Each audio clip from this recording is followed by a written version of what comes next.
हमारी संस्कृति, हमारे संस्कार सदा रहें हमारे साथ। सब्सक्राइब करें तिलक।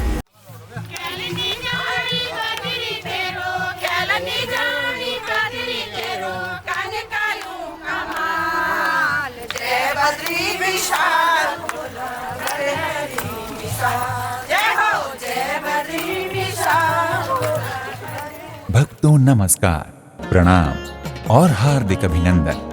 भक्तों, जैसा कि आप जानते हैं कि सनातन वैदिक धर्म में पंच बद्री, पंच केदार तथा पंच प्रयाग का बड़ा महत्व है।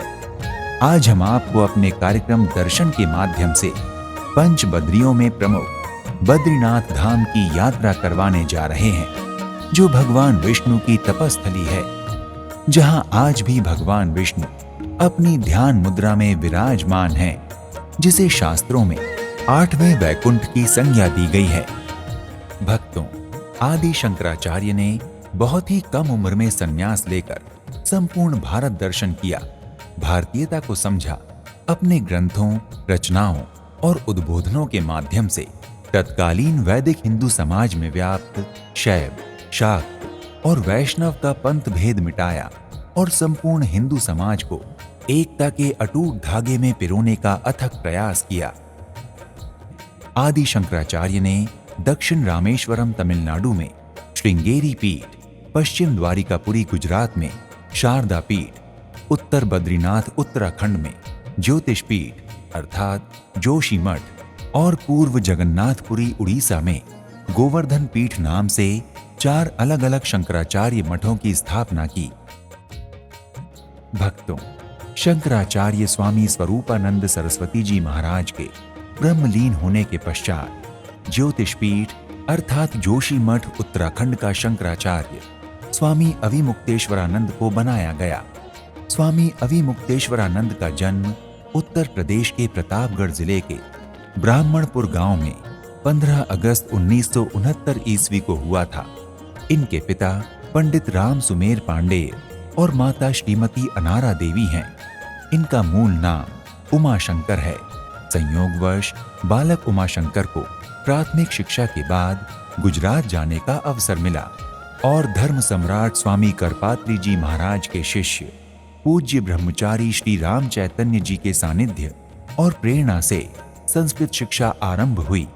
बाद में पूज्य शारदा पीठाधीश्वर जगत गुरु शंकराचार्य जी का सानिध्य आशीर्वाद प्राप्त हुआ।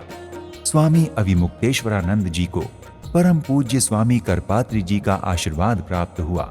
कालांतर इन्हें पुरी पीठाधीश्वर पूज्यपाद स्वामी निरंजन देव तीर्थ और पूज्यपाद ज्योतिष पीठाधीश्वर पूज्यपाद स्वामी स्वरूपानंद सरस्वती जी महाराज की कृपा मिली। भक्तों, पूज्य स्वामी अविमुक्तेश्वरानंद जी ने गंगा निर्मलीकरण को अपने जीवन का लक्ष्य बनाया है। भक्तों, वर्तमान स्वामी अविमुक्तेश्वरानंद जी महाराज ज्योतिष पीठ अर्थात जोशी मठ उत्तराखंड के शंकराचार्य का पद सुशोभित कर रहे हैं। आदि गुरु शंकराचार्य जी। आदि, गुरु, शंकर और आचार्य, ऐसे 4 शब्दों से मिलकर के ये प्रश्न आपका बना है। आदि का मतलब होता है सबसे पहला। गुरु का मतलब है जो हमको ज्ञान देता है, वो गुरु है। शंकर का मतलब है जो या तो साक्षात शिव हो अथवा जो कल्याणकारी हो। और आचार्य का मतलब होता है कि शास्त्रों से आचार शास्त्र को खोज करके स्वयं पहले उसको जिए, अनुभव करे, अनुभव करने के बाद ये बात, ये आचरण सबके लिए कल्याणकारी है ऐसा समझ करके लोगों को भी बताए और उनका भी सदाचार में नियुक्त करे, उसका नाम आचार्य है। तो ये जो आदि गुरु है, आदि गुरु का मतलब है कि ऐसी परंपरा में ये शंकराचार्य जी आते हैं जो सृष्टि के आरंभ से ही ज्ञान का उपदेश कर रही है, इसीलिए इनको आदि गुरु कहा गया। ये पहले गुरु नहीं है, पहले गुरु तो भगवान नारायण है। इसलिए आदि गुरु का मतलब पहले गुरु ऐसा नहीं। आदि गुरु का मतलब है अनादि जो परंपरा है चली आ रही, उस परंपरा के गुरु। भक्तों, अगर आप बद्रीनाथ धाम पहुंचकर भगवान बद्रीनाथ के दर्शन पूजन के अभिलाषी हैं, तो अपने बजट, क्षमता और सुविधा अनुसार यात्रा का शुभारंभ कीजिए। तो आज के इस एपिसोड में इतना ही। एक नए धाम की यात्रा में फिर मिलते हैं। नमस्कार, प्रणाम, इति शुभम।